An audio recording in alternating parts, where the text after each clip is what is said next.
Let's turn to property, and housing has become certainly a key issue in the federal election as affordability continuing to worsen, the rental market remaining tight.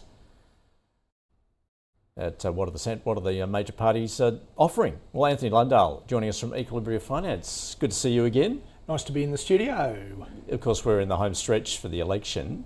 What have the two major parties offered in terms of solving the affordability issue?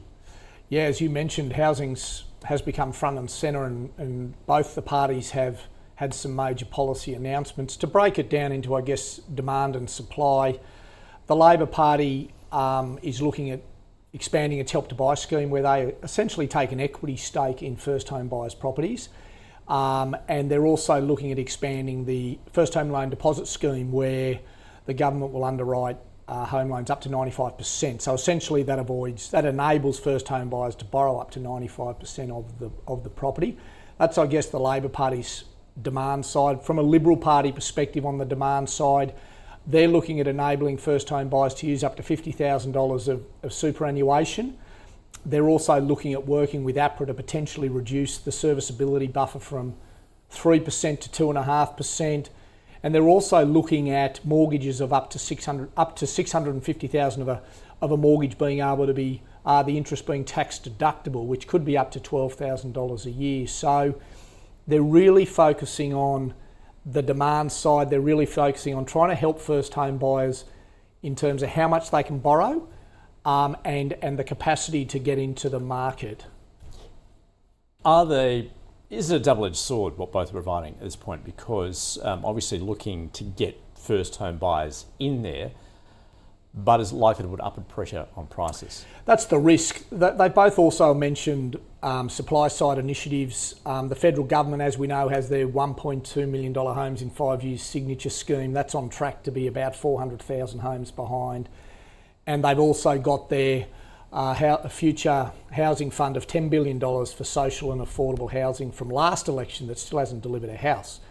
And the Liberal Party's announced a $5 billion housing fund to build housing. So supply fundamentally and structurally can't keep up with demand as it is today. And both of the major parties, the risk being that by making it more affordable, by enabling borrowers to essentially borrow more, it may stimulate the market, driving up demand and driving up values and affordability that's already across many states unreachable for a number of buyers. So focusing on the demand side and stimulating demand is obviously going to have that risk of driving up prices further, when clearly the supply side, albeit with the initiatives announced, but getting caught in red tape, greenfield projects not getting off the ground, construction's at a 15-year low in terms of projects getting built. Supply and our chronic supply shortfall structurally just can't keep up. Extra demand's going to increase prices. Let's, Anthony, look at a couple of scenarios here. Polls would seem to indicate that the coalition won't get across the line. It'll either be a Labor majority or it'll be minority. They're forced to do a deal with one of the minor parties, potentially the Greens, although they're essentially ruling that out. But of course the Greens have, well, they're key to their platform essentially in terms of solving the housing issue is doing away with negative gearing, also changes to capital gains.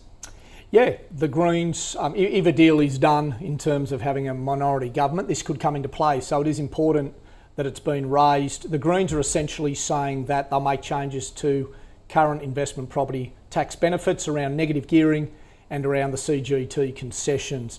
For existing investors, what that means is that it'll be grandfathered to one property. So your negative gearing benefit and the CGT discount will be able to be grandfathered forward to one property. However, for new investors, that negative gearing benefit and that CGT benefit that concession will not be available. So they lose any benefits from that into the future under the Greens policy, which could come into play. And there's always been murmurings around whether Labor wants to change negative gearing and modelling they've done in the past. That could come into play in a minority government, which will affect up to 2.2 million existing mum and dad investors in Australia. All right, so overall then, what's that likely to do to investors in that market? Yeah. A good backdrop right now is, as I just said, there's 2.2 million mum and dad investors in Australia. So this policy is not just going to affect, I guess, what the Greens might perceive as a wealthier investor. Investing in property in Australia is a big part of people's wealth accumulation policy, number one. Number two, investor activity's been going up. 12 months, we've had investor activity up 18%. Owner-occupiers 14%. Investors are coming back in the market, which is helping alleviate some of the stress and strain on rental markets where vacancy rates have been 1%. The risk being of removing the CGT and negative gearing benefit is post-tax costs to hold a property go up. One, investors may not be able to hold a property as long, and two, they may not actually be able to, when they do their cash flow modelling, afford to buy an investment property, which could impact the supply of investment properties. There's some research that's been done fairly recently that could ultimately decrease investor in the market, decrease stock and drive up rental by between 3 and 5% is what the data's saying. So it's a pretty risky policy and as I said, there's 2.2 million mum and dad investors in Australia.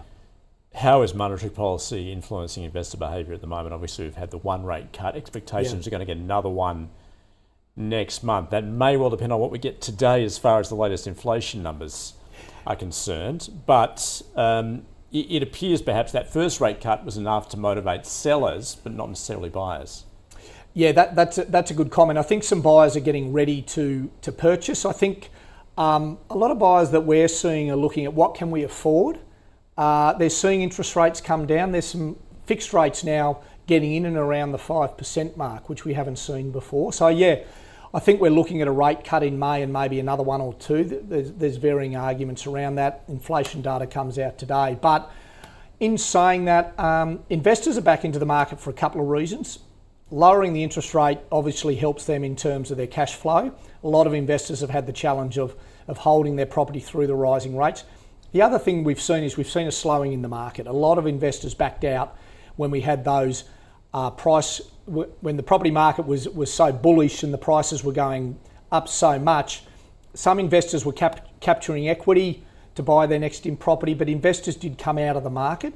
Combination of those things, we got a little bit of extra supply, the market's eased in some areas, and in terms of investor costs, obviously the cost of, with interest rates coming down, the cost to hold properties, cash flow stacking up for more investors, and as I said, investor growth is up. In fact, at the moment, it's stronger than owner-occupier activity in the market.